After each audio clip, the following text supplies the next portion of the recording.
खूबसूरत लड़की ने, किसी खूबसूरत औरत ने किसी बुरे काम के लिए बुलाया, आ जाओ, फोन करके बोला आ जाओ, मम्मी नहीं है, आ जाओ, पापा नहीं है, आ जाओ, कोई नहीं है, सब दवा लेने गए, आ जाओ, जलसा हो रहा है, हम जलसे में जाएंगे, तुम हमसे फला खेत में मिल लेना।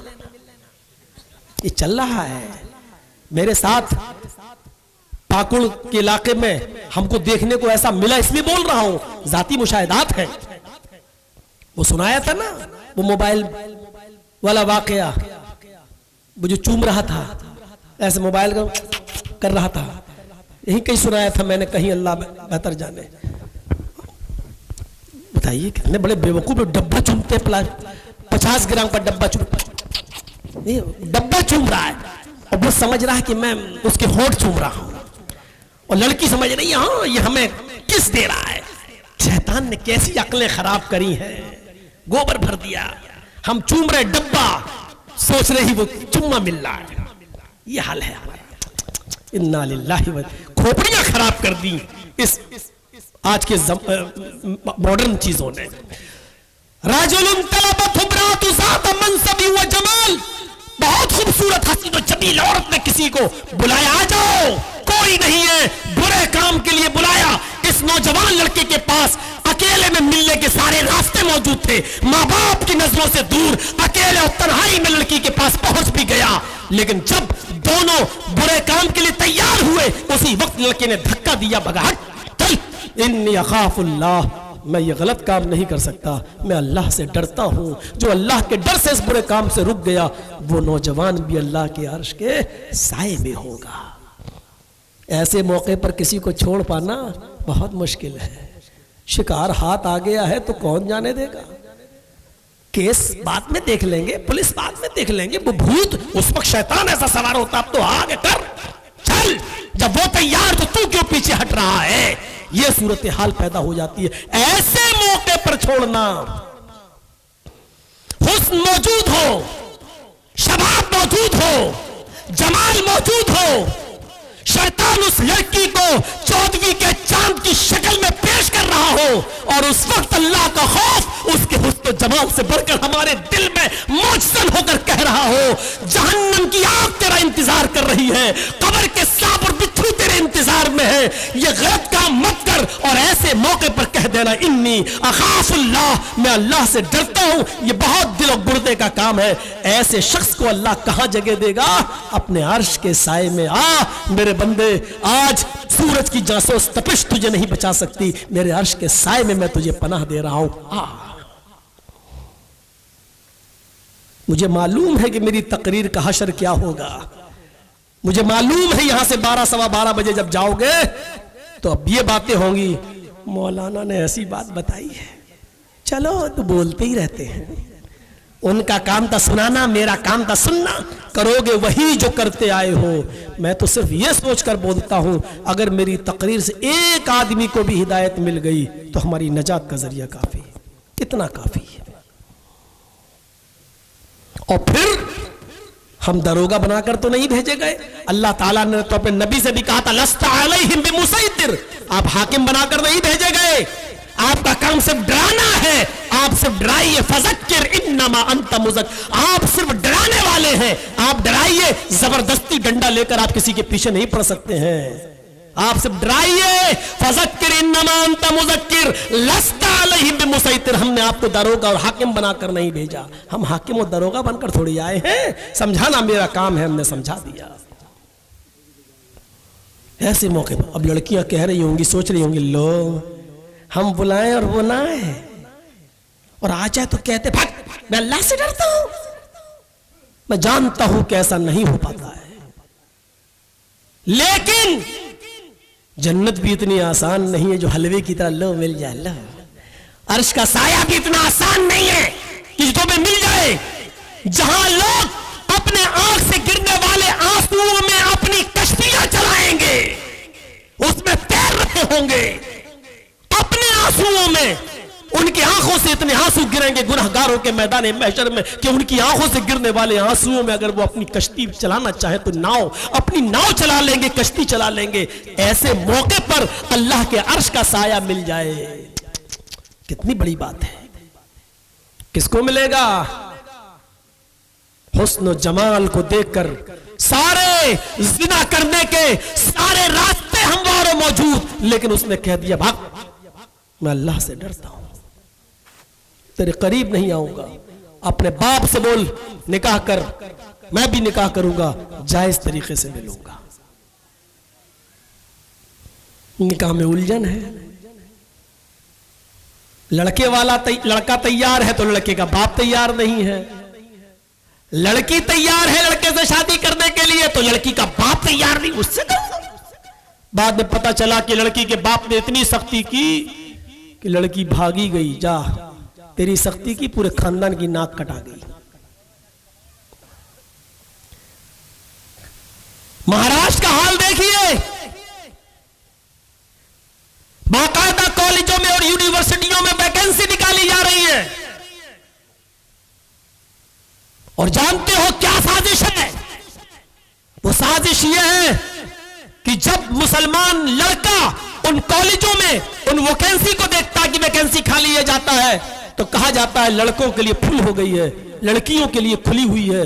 बाकायदा मुसलमान लड़कियों को उन कॉलेजों में उन स्कूलों में एडमिट किया जा रहा है, खाली वैकेंसी दी जा रही है। और फिर कॉलेजों का माहौल और यूनिवर्सिटियों का जो माहौल है वो हमारे सामने है। एक ही साथ एक ही बेंच पर जब जवान लड़का और लड़की पढ़ते हैं तो लड़की ये नहीं देखती है किस धर्म का है, लड़का ये नहीं देखता कि किस धर्म का है। और महाराष्ट्र के अंदर कितनी मुसलमान लड़कियां हैं जो आज कोर्ट में एप्लीकेशन दे चुकी हैं, गैर मुसलमानों के साथ, गैर मुस्लिमों के साथ मुझे निकाह करना है, एप्लीकेशन दे चुकी हैं। अब वहां क्या सिस्टम चल रहा है?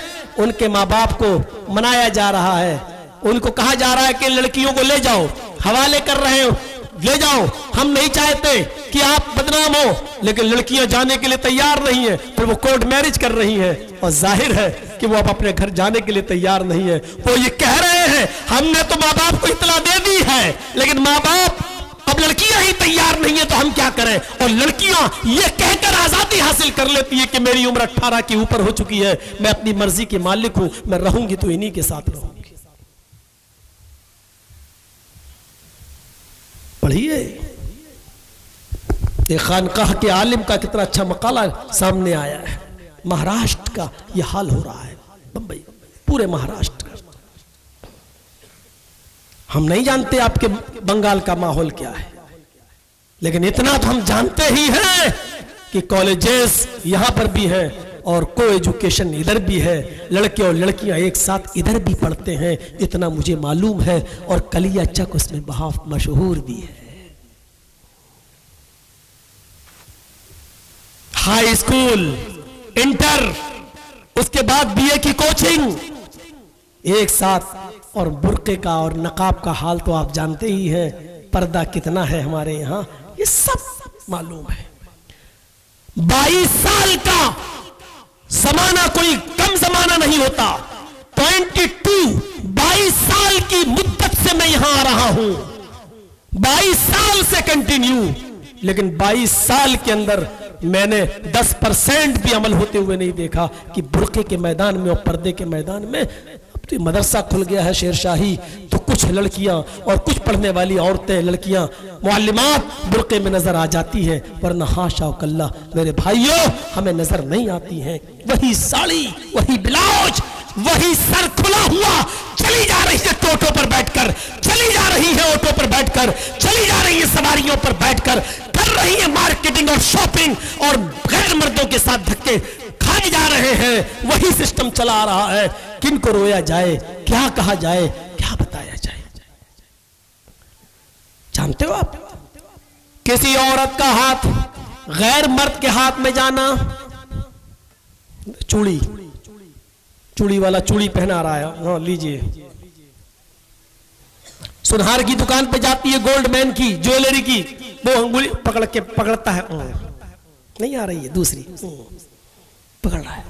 जानती हो मेरी बहनों और मेरी कौम की बेटियों, गैर मर्द के हाथ में ये उंगली और हाथ देना शरीयत इस्लामिया की नजर में कितना बड़ा जुर्म है।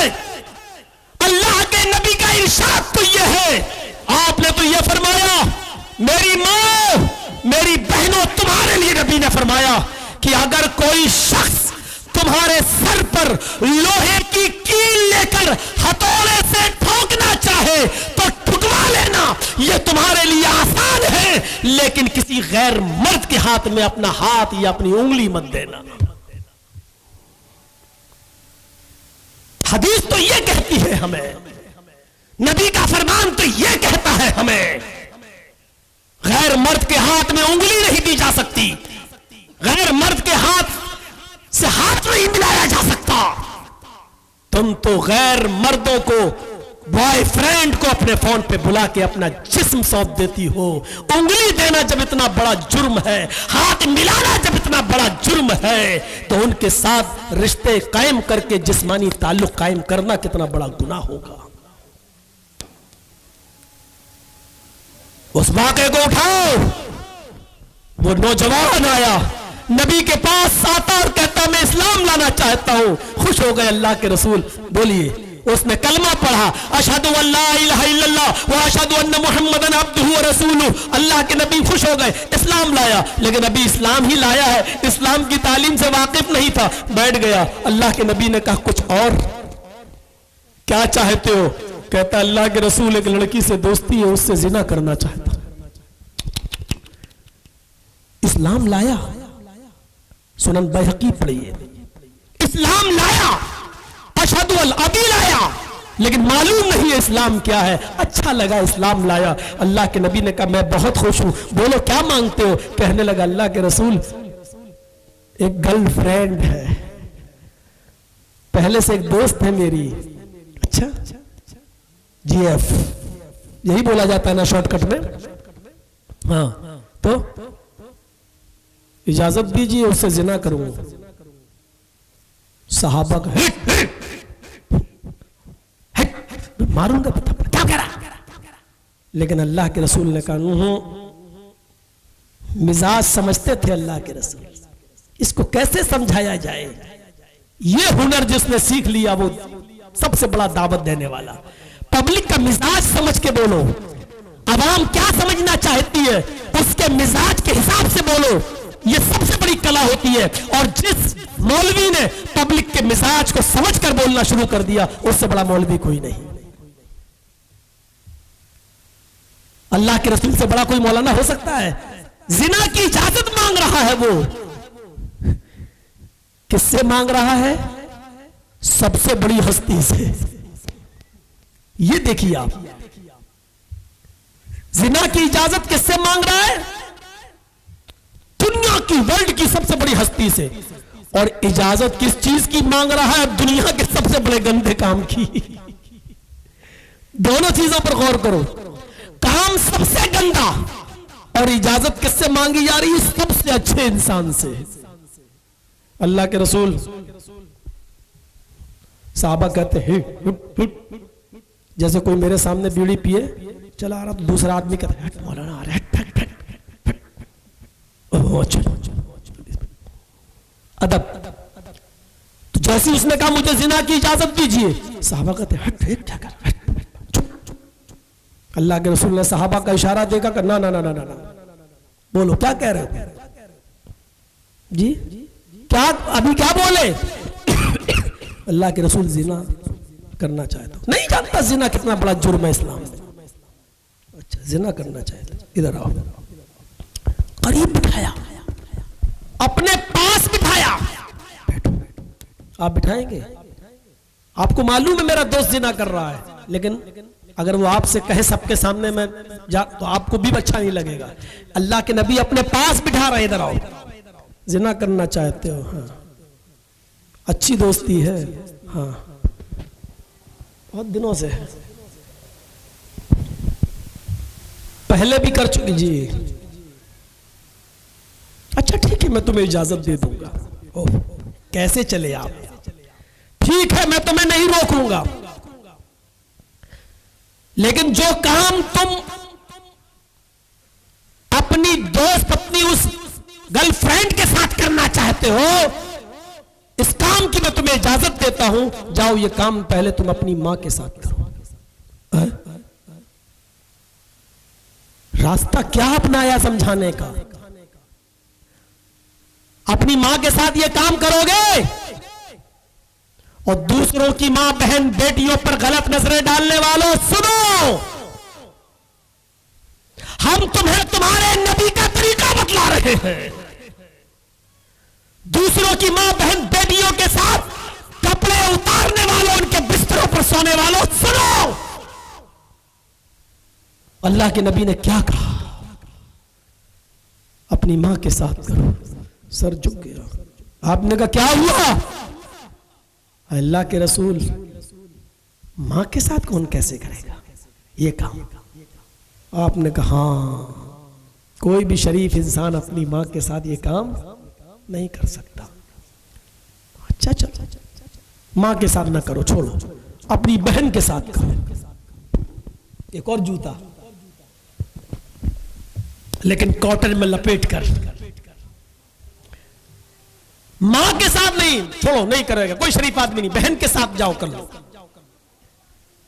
अब दूसरी बार कहने लगा फिदा का अबी व उम्मी या रसूल अल्लाह, आए अल्लाह के नबी मेरे मां बाप आप पर कुर्बान, क्या कोई अपनी बहन के साथ ऐसा करेगा? आपने कहा ओ, कोई शरीफ आदमी अपनी बहन के साथ भी नहीं कर सकता। अच्छा ठीक है, अपनी बेटी के साथ?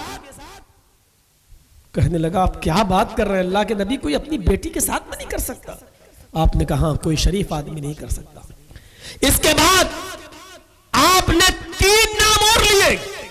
अच्छा, मां के साथ नहीं, बहन के साथ नहीं, बेटी के साथ नहीं, अब तीनों नाम एक साथ लिए। अपनी चची के साथ कर ले, अपनी खाला के साथ कर ले, अपनी फूफी के साथ कर ले। वो चीख पड़ा अल्लाह के रसूल, इनके साथ भी नहीं किया जा सकता, मेरे मां बाप आप पर कुर्बान। आपने कहा ए नौजवान,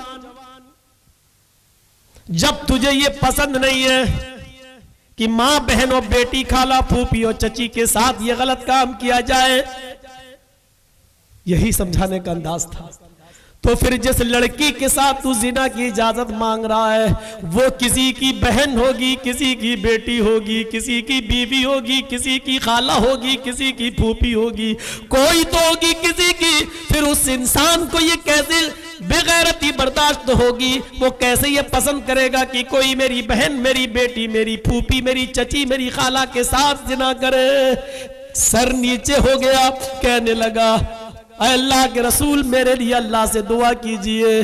अल्लाह के नबी ने उस नौजवान के सर पे हाथ फेरा और फरमाया अल्लाह इस नौजवान की नजरों की हिफाजत फरमा। उस आदमी का कहना, उस नौजवान का, कि अल्लाह के रसूल ने यह फरमाया था कि अल्लाह इस आदमी की नजरों की हिफाजत फरमा। उस दिन की तारीख से अल्लाह के रसूल की हुई दुआ का असर यह निकला कि अल्लाह के नबी की हुई इस दुआ से मैंने लड़की तो छोड़ो, किसी भी हराम चीज की तरफ मैंने नजर नहीं डाली, कोई भी हराम चीज की तरफ मैंने नजर नहीं डाली। ये थे इस तरीके से अपनी शर्मगाह की हिफाजत करने वाले।